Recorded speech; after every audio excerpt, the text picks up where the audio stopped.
Bonjour, aujourd'hui je vais vous présenter le cours de Python les boucles. Voici le plan de ce cours.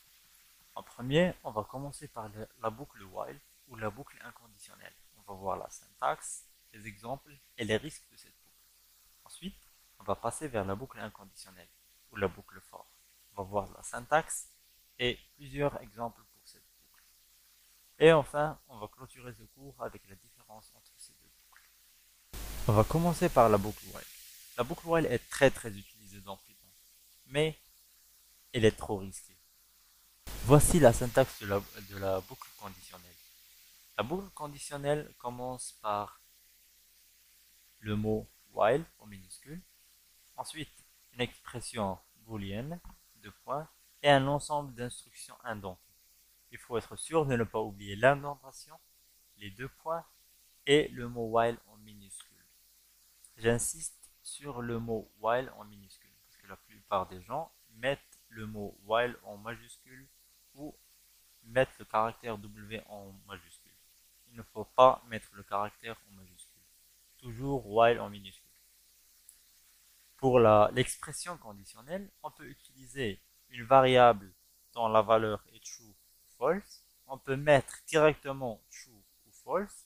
Et on peut même comparer deux chaînes de caractères, de nombres, de entiers, de listes, n'importe quoi. Il faut juste être sûr que le résultat de la comparaison ou de l'expression soit un booléen, donc true ou false.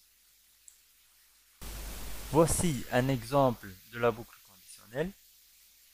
Ici, j'ai fait un code qui affiche si un élément d'une liste est pair ou impair. Ensuite, il affiche l'indice de l'élément et sa valeur dans la liste. La liste que j'ai prise a un range de 9 à 15.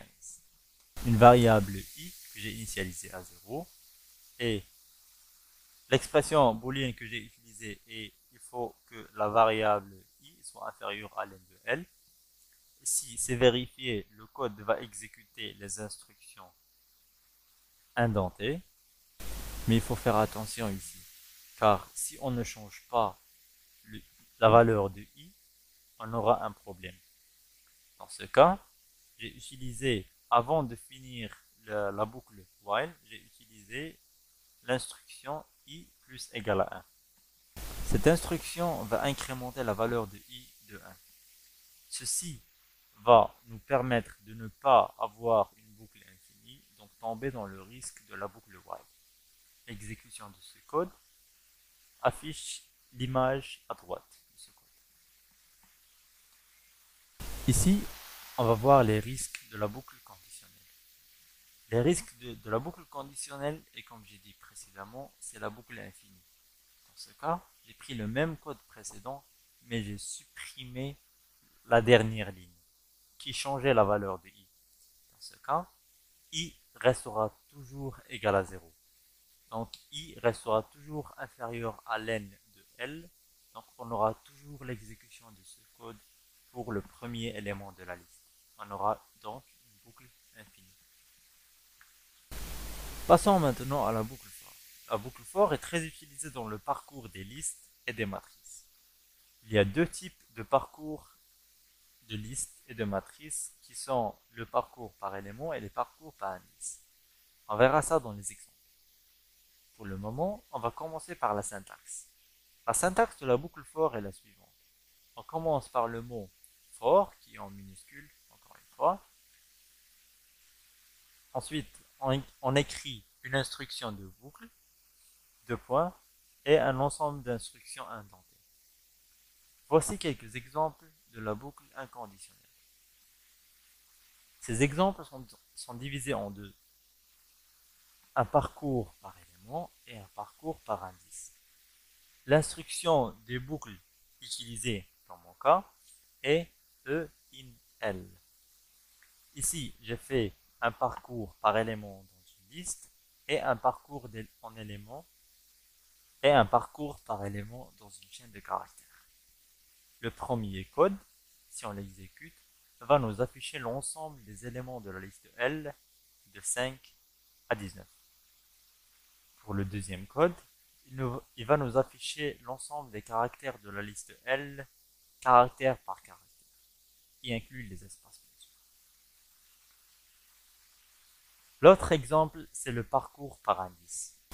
Le parcours par indice est très utilisé si on veut changer la valeur de l'élément ou on veut savoir l'indice ou la position d'un élément. L'instruction de la boucle est for i in range len de L. C'est celle que j'ai utilisée dans ce cas. Ici, la boucle for va s'exécuter, mais ce qui va changer ici, c'est la valeur de i, qui sera de 0 à len de L. Dans ce cas, dans la boucle for, on n'a pas intérêt à changer la valeur de i, car i sera incrémenté automatiquement. Ici, range de L va commencer de 0 et va finir jusqu'à 15. Dans ce cas, on n'aura pas intérêt à changer la valeur de i parce que la liste contenant les entiers de 0 à 15 s'incrémente automatiquement. Par contre, dans la boucle while, on va devoir changer la valeur de i, soit en l'incrémentant, soit en la décrémentant. Passons maintenant à la différence entre les deux, la boucle while et la boucle for. On va commencer par l'utilisation. On utilise la boucle while si on sait le nombre d'itérations qu'on veut faire ou si on ne le sait pas. Si on sait le nombre d'itérations, on peut utiliser un indice comme j'ai utilisé précédemment, i égale à 0, et la condition de la boucle sera le nombre d'itérations dont on a besoin. Et dans le code, on incrémente la valeur de i. Et si on ne connaît pas, on met l'instruction ou l'expression booléenne, la même que celle dont on a besoin, et on laisse le code s'exécuter autant de fois que nécessaire afin d'atteindre le but de notre code. Par contre, pour la boucle for, elle est seulement utilisée si on connaît le nombre d'itérations. Donc, la boucle for est toujours finie. Par contre, la boucle while peut être soit finie, soit infinie en se basant sur la condition ou l'expression booléenne utilisée. Une des limitations de la boucle while, c'est qu'elle n'incrémente pas. Donc, elle ne change pas la condition booléenne. Pour régler la chose, il faut obligatoirement à l'intérieur de la boucle while changer la condition booléenne utilisée. Sinon, on sera dans une boucle infinie. Pour la boucle for, on a une incrémentation et un changement automatique. Parmi les points communs des deux boucles, c'est qu'on peut arrêter l'exécution de la boucle à n'importe quel moment en utilisant la commande break. On peut aussi les utiliser pour faire un parcours. Les deux boucles sont on est aussi euh, on est obligé d'utiliser les deux points à la fin de l'instruction while et for.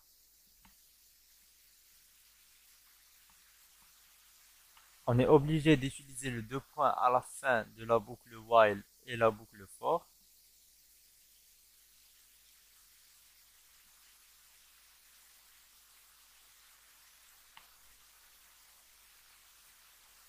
On est obligé d'utiliser les deux points à la fin de la première ligne de la syntaxe de la condition pour les deux, while et for.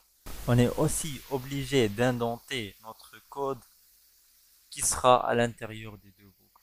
Parce que sinon, le code ne va pas être exécuté plusieurs fois et autant de fois que nécessaire. Merci pour votre attention.